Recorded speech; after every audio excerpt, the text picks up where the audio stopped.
In this session, unlike the last session where we just focused on the number to 5, we're going to be focusing more on a number to 10 by actually using a 10 frame. And I know at the beginning on our previous session, we looked at various 10 frames.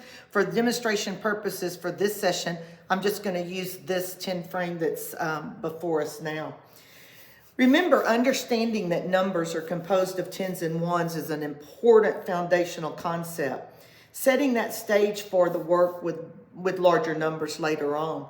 A strong sense of 10 is a prerequisite for place value understanding and mental calculations. The question we might beg is, but how do we develop that idea? Using a 10 frame, which is just a 2x5 regular frame, and then placing counters to illustrate numbers anywhere from 1, 3, 5, and all the way up to 10 is a way that we're going to use this. Remembering from our last session, one of the real emphasis that you want kids to understand is that the number 6 is really one more than 5, where they're just subitizing that number 5 and not having to go back and actually count. Same would fall for like 7. You want kids to know immediately, just see the 5, 6, 7. And that also is developing that concept of adding on, where you're not actually counting every one. And again, 8 would fall the same way. Now let's look at the number 9. You know, this is a way that you might want kids to think about, well, what is 9? 9 is 10 and 1 less. Well, the same concept would go for 8. What is 8? It's either 5 and 3 more, so they could go 5, 6, 7, 8, or 10, 9, 8. So 2 less than 10. Arranging counters in different ways on a 10 frame prompts the students to have those mental images. And as NCTM points out, the 10 frame uses the concept of the benchmarks of 5 and 10, and that's definitely going to help students with their visual images of other numbers, especially when we move on to 20. Okay, so let's do a little play here just a moment, okay? This game is called Crazy Mix-Up. So I'm going to clear my board. Crazy Mix-Up. This would be a great game to play with children in your classroom. I think they'll really enjoy this. All the children would have a 10 frame. Now, they could either make this 10 frame or you may have enough of these to pass out, but just have them draw in their, say, math journals a 10 frame. The teacher calls out a random number from 0 to 10. So I'm just going to call out 3. So every child in the classroom makes their 3. After this number is made by all the children, then what we're going to do is we're going to change our 10 frame to show the new number. So as the teacher, I'm going to continue to call out numbers, and the children will either be adding on to get to my new number, or they could be subtracting off to get to my new number. So right now, all the kids have 3. So I'm just going to randomly call out a number. Now remember, stay within 0 to 10. So I call out 5. And the kids have to change their 3 to a 5. Some kids may do it this way. That's a great visual of 5, that 5 is also decomposed into a 3 and a 2. Some kids may just carry on with their solid yellows and they just see 5. You might want to stop at this point and ask some questions. Well, what did you do to your 3 to make it 5? That's where you may get, kids saying, well, I added 2 more. Or I counted on 3, 4, 5. And hopefully you won't have kids at that point say that they counted all. Okay, now we're at 5. I'm going to call out a new number, 1. So the children are showing 5, but they only need 1. They're going to remove 4. Then you can ask the question. Your original number was 5. Now it's 1. What did you do to go from 5 to 1? And hopefully they'll say, I removed 4 or I subtracted 4. Whatever.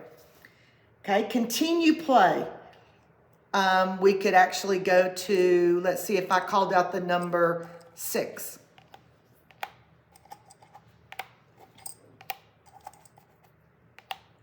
Now I'm calling out the number 3, and they removed 3. Now I'm calling out the number 4, so I add 1. Now I'm calling out the number 2, so I subtract 2. And I think you get the gist of this game. And children can actually make up their own list and play with a partner, and I think they'll find that to be very fun. In the, there's another product that's available from EAI. It's called See and Solve. And it's See and Solve with 10 frames. So just to give you an idea, I'm going to show some of these cards, and we'll kind of walk through these. Okay? So look at this card.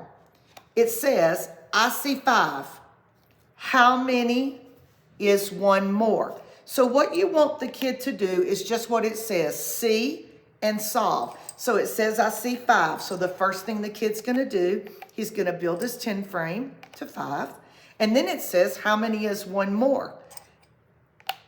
And hopefully by now they're going to see, well, that's 6, because what is 6? 1 more than 5. And they subitize the 5. And there's that. Okay? Clear our boards. Let's draw another card. This one says, I see 9. So it says build to 9.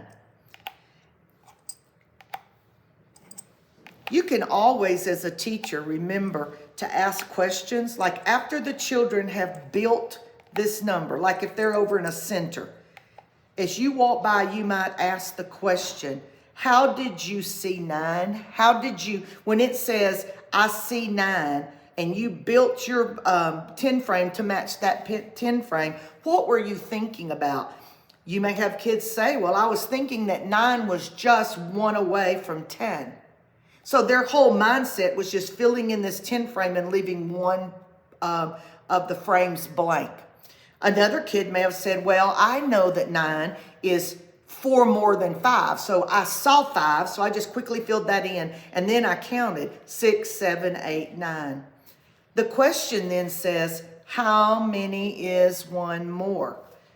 Well, if I put 1 more down, I completely fill that 10 frame. And remember, that's a number that at this point, you want kids to subitize, just like they subitize 5. You want them to see a full 10 frame and know that's 10.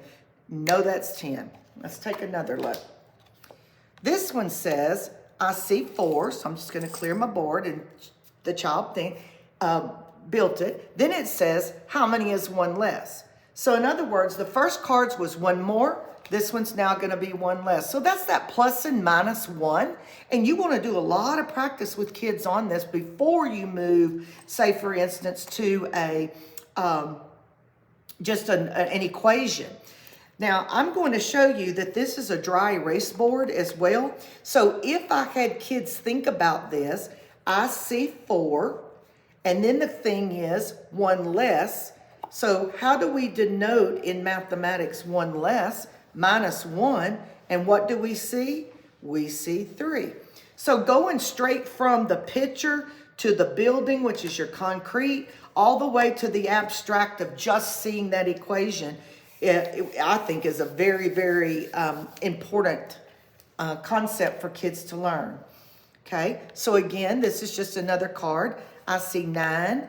And you're hoping by now that the kids immediately see that 9 was 4 more than 5 or 1 less than 10. And it says, how many is 1 less? If I take away 1, I get 8. Again, you can have this written as they're performing this. We originally had 9 and we took away 1. In this case, I want you to really think through something with subtraction. This, as written, is just 9 minus 1. We don't know if this was a takeaway problem or if this was a comparison problem. So, unlike what I just did previously, don't always call this takeaway 1, because when you get into solving real word problems, then it's not going to necessarily be all takeaway. Some could be comparison. Okay? Other examples for this card, I see 4. how many more to 10? Okay, this is a very important concept that kids can make 10 and to know all the compositions. What am I saying? How to compose 10. They need to know all those combinations that make 10. So let's try this one. So if I see 4, then the question is simply asking, how many more do I need to make 10? Well, if the kid is already thinking, well, the whole 10 frame has to be filled before I see 10, that's that automatic, that's subitizing.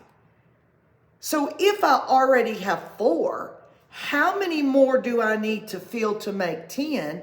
They can easily either do it with different colors, which I think really helps, because what you're doing now is, this is one combination that makes 10. This would be a great opportunity to do a chart where kids could see, well, 4 plus 6 is a combination that makes 10. Here's another card, and of course all of these cards are going to go through every one of the combinations, but this is just making 10. So I see 8. Well, what is 8?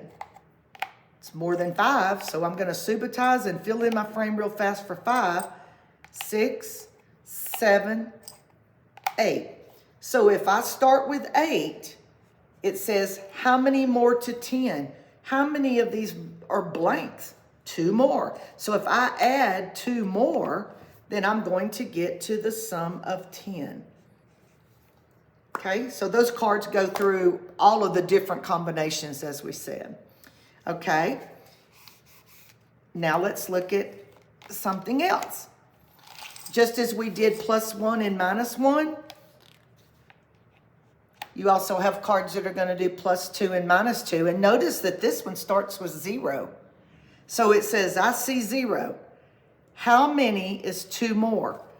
If I add 2 to my chart, then that means that 0 plus 2 is equal to 2. And then you could work through a lot of those, and that's going to get in the property of anything added to, when nothing is added to itself, it's just saying the same number. There's many different ways that you certainly can use the 10 frame. You could actually just put random numbers up there and just flash it and then see if kids could actually build that number that you build. One of the things you do want to remember, though, especially when you're doing adding and subtracting, is always remember to start at the top left and work your way to the right, just like a child reads.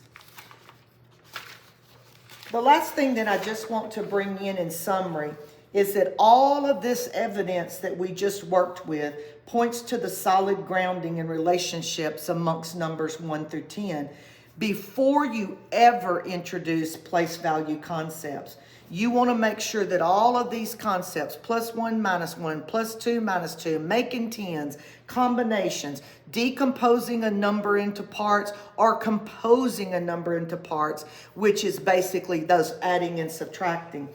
And if they really know their number facts, then the kids are going to be not just counting on this board, but through this 10 frame, they're going to be able to have a deep understanding of number facts before you ever introduce place value.